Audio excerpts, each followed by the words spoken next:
here for the beginning of the construction of the nation's first LGBT affordable senior housing project here in Bayshore.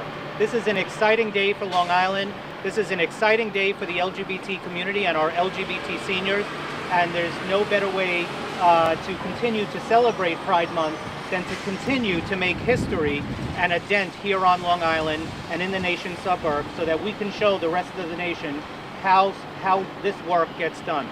In knocking down our 20-year plus LGBT center to make way for 75 units of LGBT-friendly senior housing right here in the suburbs. Our seniors can look to stay on Long Island, not have to leave Long Island.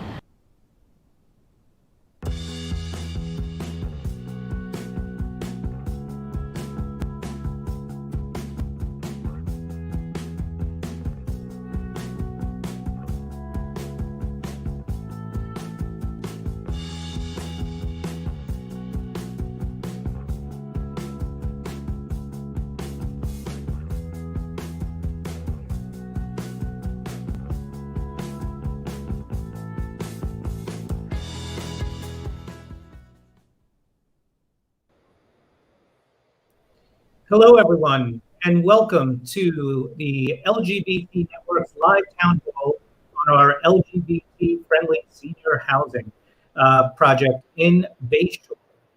It was a couple of years ago that we announced this project, and it is coming to fruition. And wait till you see the pictures that we have. But not only the pictures, we're going to have a live shot. We have one of our staff members, Benjamin Schoenfield, in the field today that will be walking around, and we're going to see the latest on this great complex.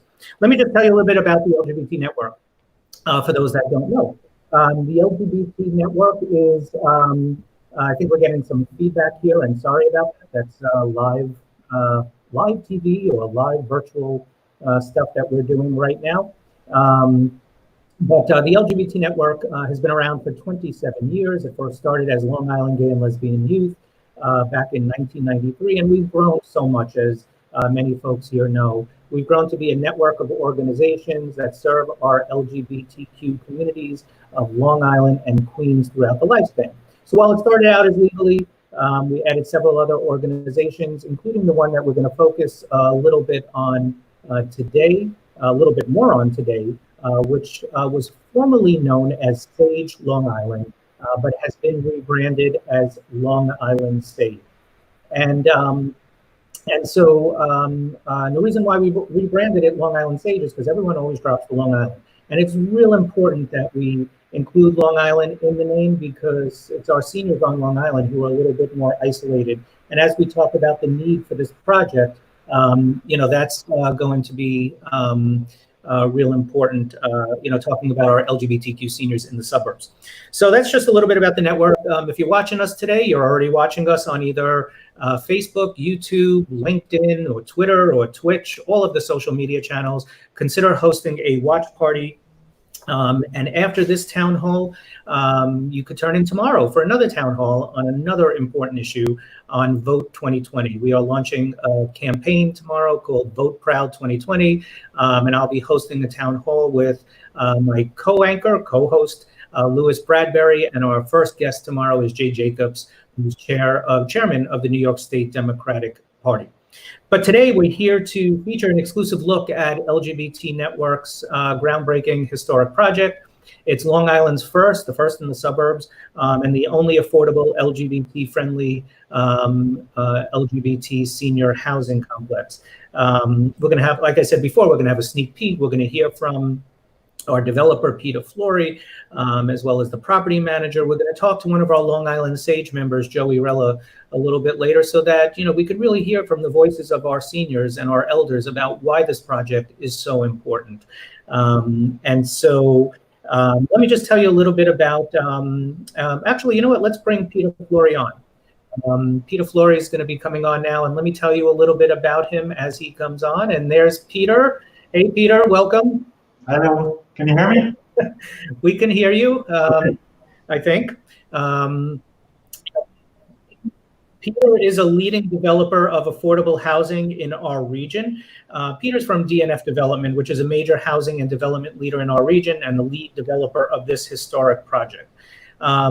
Peter formed the DNF Development Group with his partner, Lenny D'Amico, in 2004 and has since completed 30 affordable residential projects with over 2,200 residential units and 50,000 square feet of commercial space.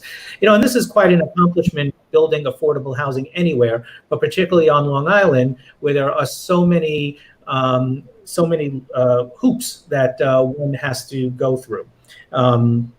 Presently, DNF has another 5 projects underway, including this one and the 3 planned assisted living communities under the name of Carlisle Senior Living Communities.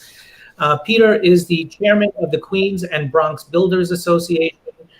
He's a founding board member of the New York State Association for Affordable Housing, the president of the Long Island Builders Institute, also known as LIBI, a board member of Vision Long Island, a great organization, a board member of the Long Island Housing Partnership, another great organization that's also going to be working with us on this project, and a board member of King Manor Museum in Jamaica, Queens. Peter is also active with a number of charitable causes, and we are very lucky to count him as one of our supporters. But maybe most importantly, I don't know if it's most important, but he was also recently honored by the LGBT network in the days when we can have events for his, Lenny's, and DNF's work on this incredible and historic project.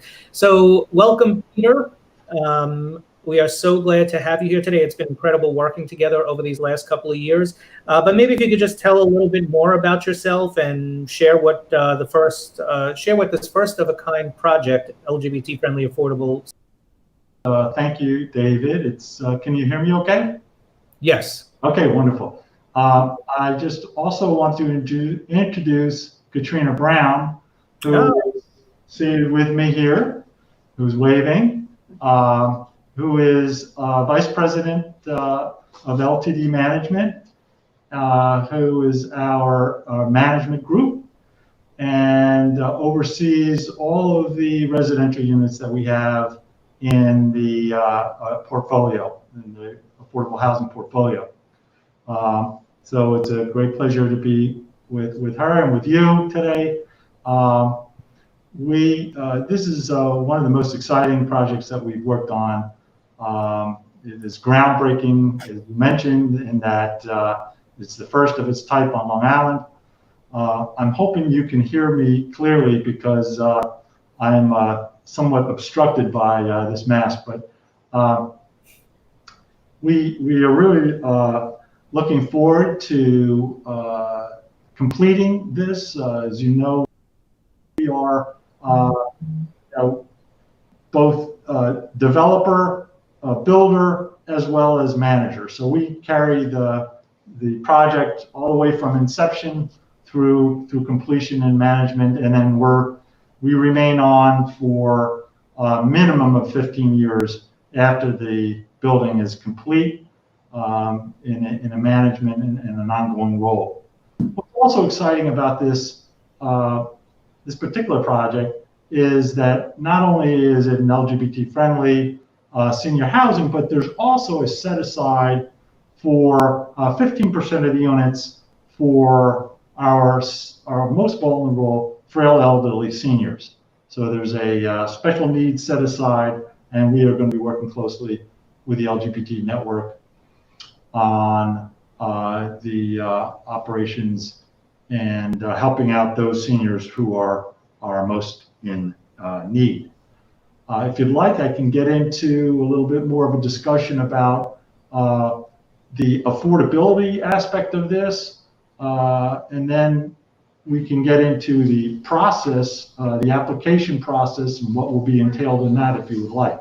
Sure. Let's do that, because I know a lot of people out there are wondering, not only wondering, I mean, they're anticipating, they are so excited. That's the bulk of calls we've been getting from folks is saying, when is this going to open? When can I put in my application? What is the lottery process going to be like?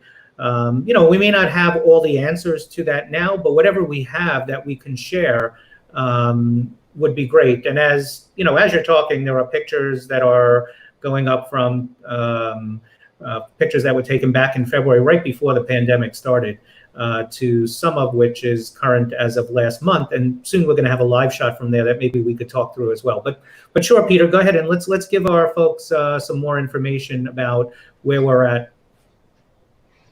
Sure. So, as I mentioned, we're anticipating that this will be completed on or before May of 2021. And about 6 months prior to completion, namely sometime in around December, we will be starting our marketing process in earnest. Certainly, even up until that point, we'll be working with you and with others in terms of getting the word out as we are right now. But it will be at that point where we will really get underway with that process. So when we say affordable, what do we mean? What we're gearing this towards is households that are at or below in a range of incomes between 30% of the area median income, which today a three-person household at 30% of the area median income is around $34,000. All the way up to 75% of the area median income. So what we're trying to do is make this available to folks who have varying incomes, and there are a number of tranches between the 30 and the 75. So that will translate into incomes at a range from, as I said, $34,000 on up to about $80,000 a year. So we will have in those ranges. The rents will be at a low of $500 for the very low, on up to as high as roughly $1,200. That's for a unit that's at 60% of the area median income. So there's a range of incomes that we're gearing this towards, as well as, correspondingly, there will be a range of rents that will be available too. So there will be 71 one-bedrooms and 3 two-bedrooms, along with a 2-bedroom unit for the superintendent, who will be on site as an added amenity to the project.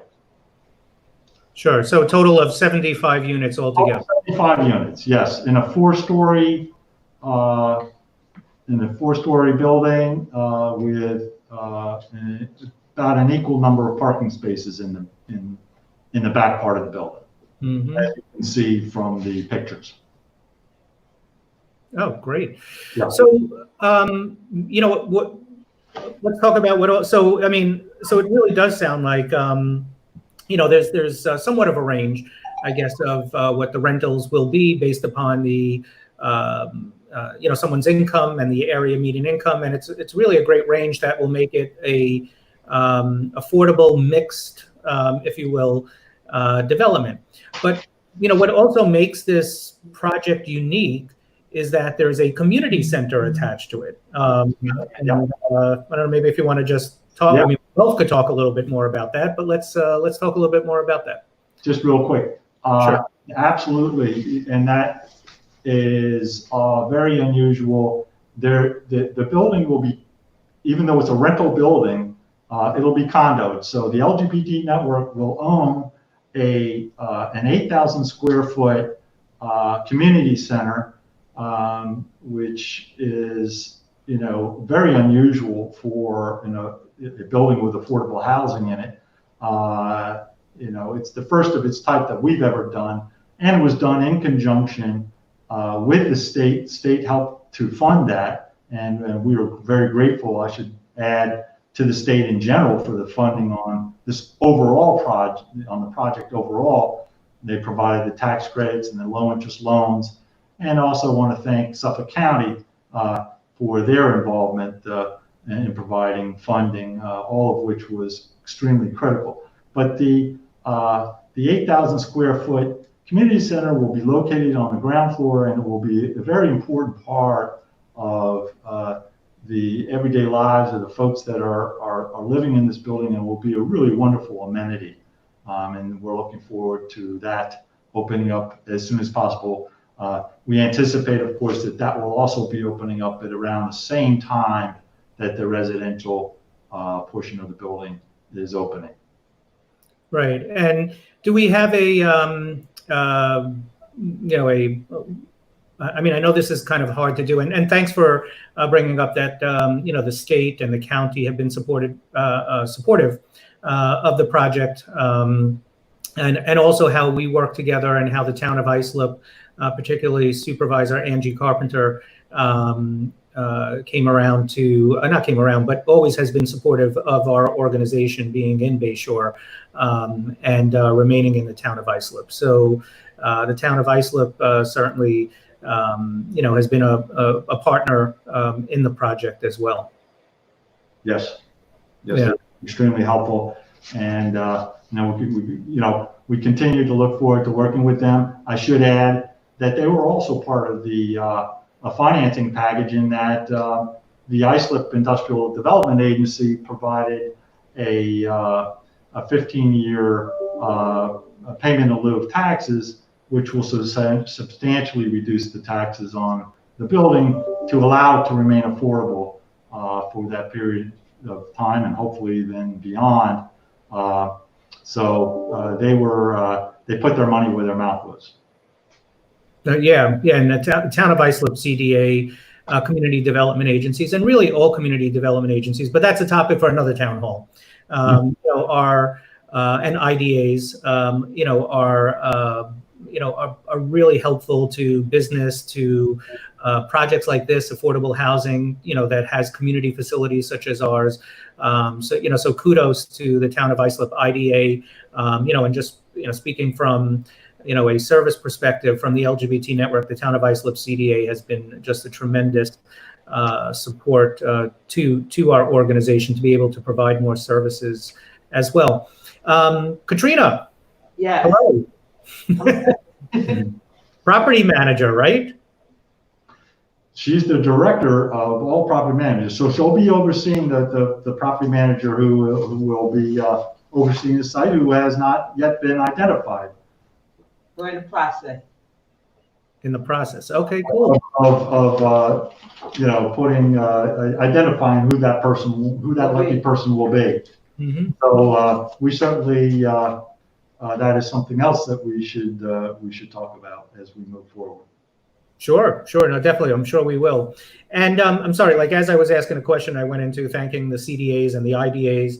But in terms of timeline, is there any timeline that, people can expect? And again, I know it's hard when we're talking about construction, although it's quite amazing the job that your team has done during this pandemic. It hasn't slowed things down. In fact, as people are watching the pictures, just slide by, they're seeing and very shortly we're going to go to a live shot, not yet, but shortly we're going to go to a live shot to see what's happening now. But is there a timeline of sorts that, people can, start to think about?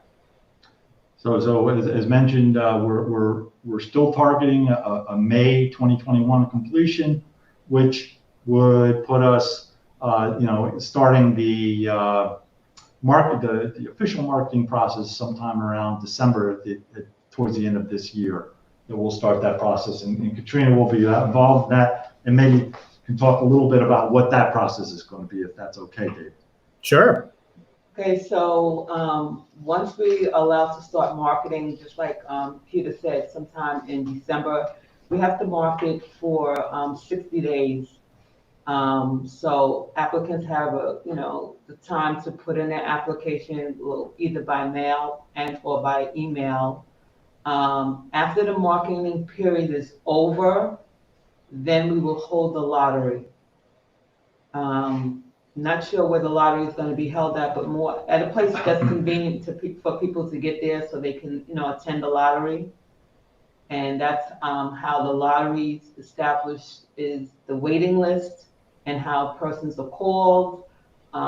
If you everyone gets vetted, credit, criminal, income, and based on that, that determines if the person is eligible for the housing.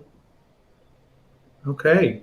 All right. So there'll be lots more to come on this for folks out there watching. Long Island Sage will be having a lot of information, hopefully by that time in person, that we'll be able to open up our community centers. And so we'll be having a lot of information and that folks can be, one of the first to submit their applications. As folks know, it's called LGBT friendly because you can't discriminate in housing, which is kind of ironic in a way because the LGBTQ community is not a protected class. But so be it. This is a LGBT friendly senior housing project. It's anchored by an LGBT network community center. And it is mission focused, and we can't forget that. It's mission focused, and we're going to hear why it's mission focused shortly when we talk to Joey Rella, who will be coming on. But why don't we go for a live shot right now, and perhaps we could talk through some of it. And I think that... Hi. Hello. Are we there, Benji? Are we there live now? Yes. Can you hear me? We can. Hi. This is Benjamin Schoenfeld live in Bayshore. As you can see, we're doing, it's hard for me to really explain how amazing this is. I've been coming to the site for months, obviously with the break in between.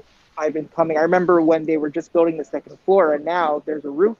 They put on the siding since the last time I was here. It's really quite amazing how much they've gotten done.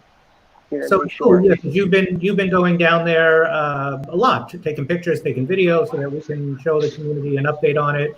So tell us a little bit about where you're standing right now, and Peter and Katrina, feel free to add in. It looks like it's the courtyard. Yeah, I'm sitting in the courtyard. I remember, this is where everything happens. This is where all the trucks are, and this is where.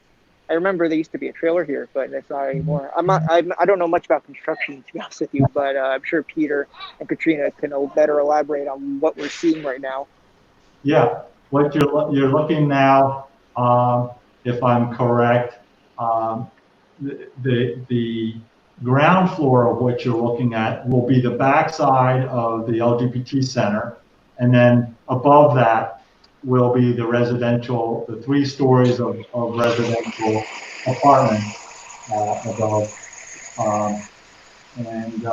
That entire ground floor area that you're looking there will be, that first floor is all the LGBT setup. And I should add that the ceiling heights that we designed in with it go up about 20 feet. So it's going to be a really spectacular, almost cathedral-like space that we're really excited about. Yeah, it's going to be, as Peter said, the ceiling heights are quite high and quite dramatic, and combined with, all the windows and all the lights that will come in, is just going to really provide for a community center that our LGBTQ and allied seniors really deserve. It's going to be an incredible facility, just as, it seems like we're taking a look at the rest of the courtyard. Benji, do you think you could go inside a little bit? And sure. Let's see if we can, you'll be in the community center space, but why don't we see if we can get to an apartment? How long would that take you to get to an apartment? A few seconds. 2 seconds, okay. No, a few seconds. You can round up a little bit if you'd like. While he's going up there, I'll just add that we have started, as you can see, the sheetrock in the interior. Most, if not all, of the windows are now in. Wow. So we're really the framing is just about all completed on the interior units. So there's been a lot of progress made as we've worked our way through. Of course, all the life safety, sprinklers and standpipes, all of that is in. Wow, that's amazing. I mean, it is amazing looking at the progress, and it looks like Benji's walking into a 1-bedroom. This is a 2-bedroom. A 2-bedroom. Oh my God, that's one of the ones that looks over Mechanicsville, right? Yeah, I came here first because I've taken pictures in here before. This is one of my personal favorite views. You can see beautiful Bayshore right from this window. You can see bay, and it's a bay window, right? So it has a circular, semicircular design to it. Cool. Hey Benji, why don't you? That's a beautiful view. Let's take a look at, and maybe you could help out with how this is being framed out as best as we can. I mean, it's going to have, every unit's going to have its own kitchen, right? Yep.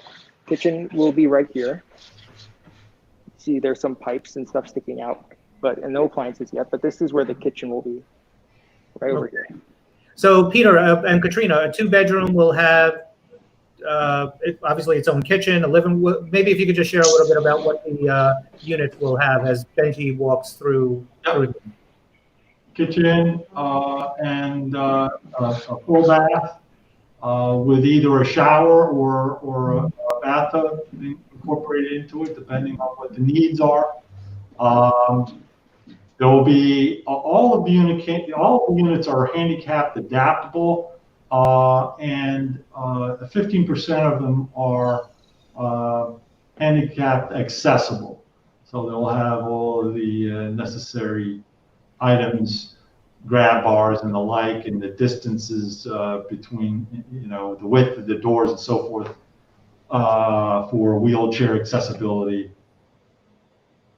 Cool. Yeah. Looks great. So Peter and Katrina, if you could hang around, we're going to we're going to bring Joey Rella on the screen now, and we're going to just talk a little bit about, we're going to hear from Joey Rella and about why this is an important project. So, and we're going to come back. We're going to come back to Benji, who will be in our community center at that time when we come back to him, and also finish up with all of us on the screen. And for those out there that have some, if you have any questions, post them wherever you're watching this, and we will try and get to as many questions as possible. So welcome, Joey. Welcome.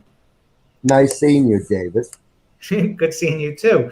So Joey Rella is a member of our Long Island SAGE or SAGE Long Island program. And Joey, maybe if you could just talk a little bit about what it means to be in Long Island SAGE or SAGE Long Island, as we've noted for a long time, and then why this project? Why is this project important to you, to all the folks that you've met? Well, first of all, it's a wonderful community. We had SAGE meetings for many years. I've been in SAGE now 4 years since my retirement. We are a close-knit group. We help one another out. We're there for each other in need. Just recently, one of our 81-year-old members needed somebody to take him for a procedure and asked one of the other members to drive him.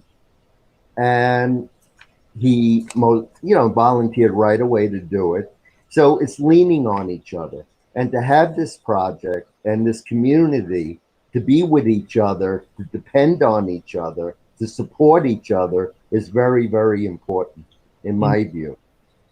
And it's wonderful to have this finally, after waiting so many years for a project like this to come along, just in time for our retirement, but we'll probably be the first generation in this project. Mm-hmm. Yeah, so, mentioning that you'll be the first generation in this project, I think there's a lot of folks out there, listen, we've made a lot of progress, right, over the years. We have marriage equality, right. Don't ask, don't tell. But, when we talk about this generation that will be moving into this housing, what are some of the things that this generation went through that is a little bit different now? There was no marriage, right? I mean, exactly. Yeah. When I started out, for example, I came out I would say the year was 1971. Mm. I was 20 years old, and mainly the only thing open at that point that I remember was gay bars, and there were quite a few gay bars on Long Island, but that was the community. Now, in my view of the bars on Long Island, back in 1971, I observed, I was young, so on and so forth. But I observed back then a lot of old people in the bars, lonely. That was their life, going to the bars every Saturday night, mostly sitting there, uh, you know, drinking, and nobody paying attention to them. And that was one of my fearful things about growing old. And that was then in 1971. Now in 2020, we have this community center. You're allowed to get married. There are groups. Schools are more open. Everything is, it's wonderful compared to what it was back then. And I think we're in control of our own destiny. And I was determined not to be that old man in the bar. And I made it a point after I retired to seek out Sage. I did it myself through the internet and joined Sage. And that was one of the best things I ever did. And this project of bringing it together to stay on Long Island and not live in a remote part and start all over again is a wonderful, especially when rents are so high on Long Island. You can't retire. And this gives an opportunity to retire, to be on Long Island, and stay in a beautiful community where it's technically very expensive to live, to stay on Long Island at this point. So, I mean, yeah, it sounds like, it took all these years to find community, right? And to, exactly. and to build community. And that this project here in Bayshore, the LGBT-friendly senior housing with the LGBT Networks Community Center, is enabling people to stay on Long Island and to keep, the family, I guess, if you will, right? Right. It is a family. It's more than a friendship. Being gay and being single, it's a family. And it's keeping your family together here on Long Island instead of scattering around the country. Mm-hmm. Yeah. Yeah, so that's real important. And maybe, I know when we were talking a little bit before, you shared with me, and I think it would be very beneficial for everyone to hear about what makes this project different. I mean, you mentioned about, other projects that exist or other senior programs that exist, and that perhaps that, people feel they have to hide who they are. Right. Well, this is a community that you're in with people that you're comfortable with. You don't have to hide. I was thinking of joining other senior groups along the line, coming into retirement, but you had to hide yourself. There wouldn't be acceptance of who you are. With LGBT housing, you could be yourself. You could be as flamboyant or as serious or as anything you want to be. You don't have to hide behind anything. And that is the main thing. The main thing is you're comfortable with yourself. You're able to be yourself. And where years ago we couldn't do that. We had to hide. When I was in high school, I had to hide. Growing up, not growing up, but being an adult, you had to hide at work and hide it from everybody. But it's great. You know who you are. You're in a community that you're accepted, that you're not made fun of, and you're not put down. It's very important to be in a community like that. It's fantastic that finally, it's like being in the villages, I guess, in Florida.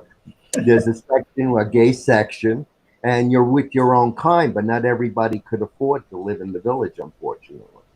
And this gives people of lesser means in retirement an opportunity to be together and live in decent housing. Yep.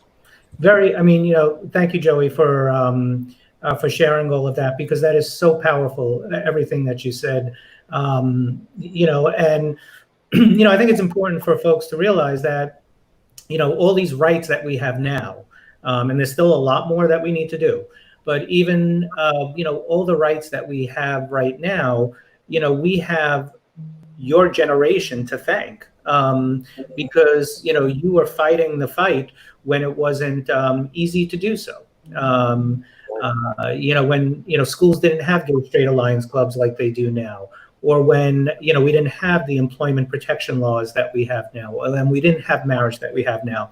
And so, I think for our younger generations to realize that, you guys took care of us, it's about time we take care of you, or help to do more that would give you the life that you're talking about, of just being free, being able to be yourself, being able to, act however you want to act, to have the family of the choice, families that we have or that we built as friends. And, I think that's very powerful. And I think to be able to do that and remain on Long Island, and to do so in a beautiful downtown such as Bayshore, is amazing. So thank you. Thank you so much for sharing all that.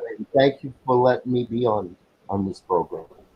Cool. So Joey's going to hang around as well. You'll be backstage, and let's bring Peter and Katrina back in, and Benji to take a look at the community center and any last minute stuff that we need to do. So Peter, Katrina, what do you think of what you just heard from Joey? I think it's fantastic, and it lends even more perspective to what we're doing. And I was just thinking as he was talking that it would be really cool, given the fact that we do have these very high cathedral-like ceilings in the community center. It'd be really cool to maybe see a wedding sometime here soon. Oh, okay, that's great. So now we're having that was wonderful. The space will certainly be big enough. In fact, I think Benji, maybe if you could turn to your right a little bit. Benji, can you hear us? Yeah, I can hear you. I'm sorry. Okay, Hello. So you are in the community center right now, right? Yes, I am here at the community center, or what will be the community center, I should say. Part of it. Okay, cool. And that huge opening is going to be all that is going to be all glass, right, Peter? Yes, window. Yep. That's just absolutely beautiful. So Benji, maybe if you can give us, because I think you are in what is going to be the large community space where, where we can have the wedding that Peter was just talking about. Yes, that's correct. And there's other parts of this community center space as well. To my right, we have where the offices will be for LGBT network staff. If you want me to go closer there. And on my left, there will be future conference rooms and conference room and other spaces for groups to gather and bring the community and do things. Where would you like me to go? What would you want to see? So it looks like you're facing to the rest of the community space, and there will be a cafe, right, Peter? We're going to have a little cafe in our entrance. Little cafe, offices, conference room areas. Quite a bit. Yeah. But I think the big feature is the central community area, which is really nice. Mm-hmm. Wonderful. So, so as folks can see today, this project is going up quickly.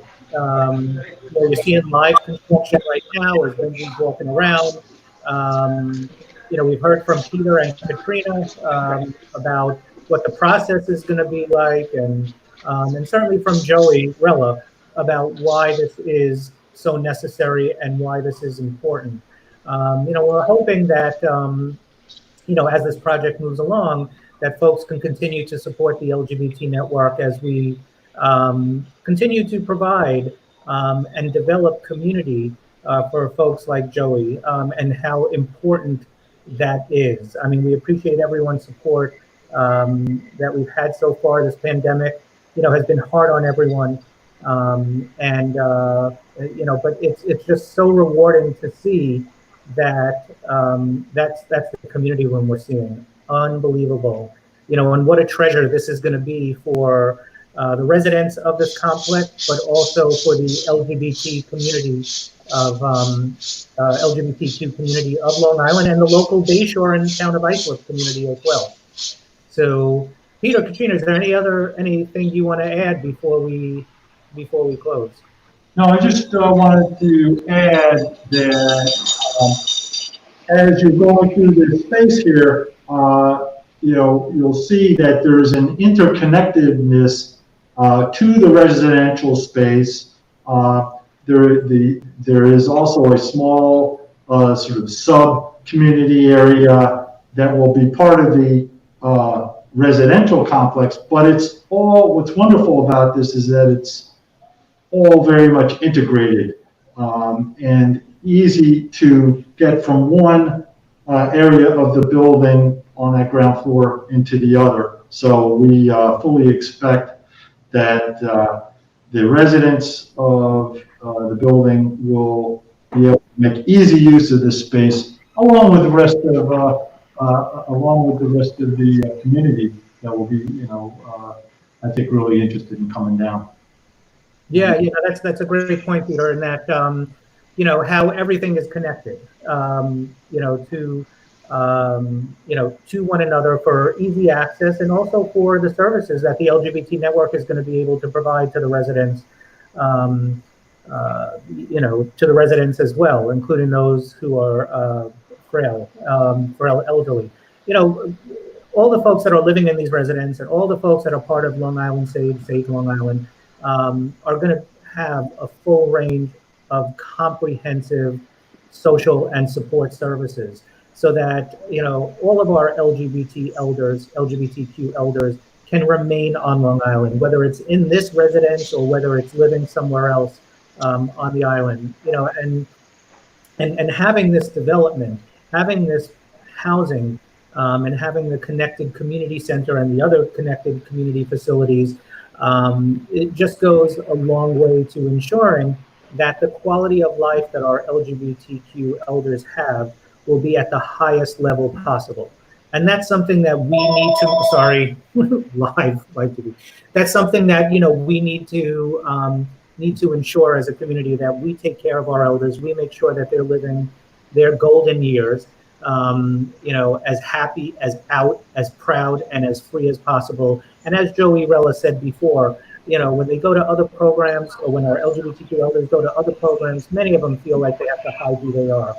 Once you're out, once you come out of the closet, it's the most freeing experience that you'll ever have, and no one should ever have to go back in. And that's what this project is moving towards and ensuring for all of our Long Island LGBTQ elders. So I want to thank you once again, Peter and Katrina. We look forward. This isn't only a project that we've worked together on the last couple of years. I know that we'll be working together forever and ever and ever, if there is a retirement for us. So, but thank you so much. Thank you to Benji for being live in the field, showing us the update of what's happening, and a huge thank you to Joey Rella for coming on to the show today, and being so brave to talk about his experience as part of Long Island Sage Long Island, and why this is important. And hearing those words, it's just going to make us even more committed to make sure that we continue to build not only housing, but build a solid community, a solid supportive community and visible community for our LGBTQ elders. And thank you to everyone else out there. Remember to tune in tomorrow at 5 p.m. when we talk about another very important issue, our election, right? And so where we launch Vote Proud 2020 to do everything in our power to make sure that the LGBTQ and allied vote comes out. And so we're going to have a series of guests over the next 12 weeks. We're going to do 6 live shows for Vote Proud 2020. We have a new texting service that we're launching tomorrow as well. So tune in tomorrow, and we'll be having more updates here. I imagine, Peter and Katrina, you'll join us again maybe in October for an update, maybe around National Coming Out Day. So once again, thank you, everyone. Please stay safe. Please stay healthy. Wear your mask, and we look forward to reopening sometime soon. But until then, The LGBT network has nearly 30 programs a week virtually for you, and we'll continue doing these town halls. Thank you, everyone. Stay safe, take care, and hopefully see you tomorrow for Vote Proud New York, Vote Proud 2020. Take care. Bye-bye. Thank you.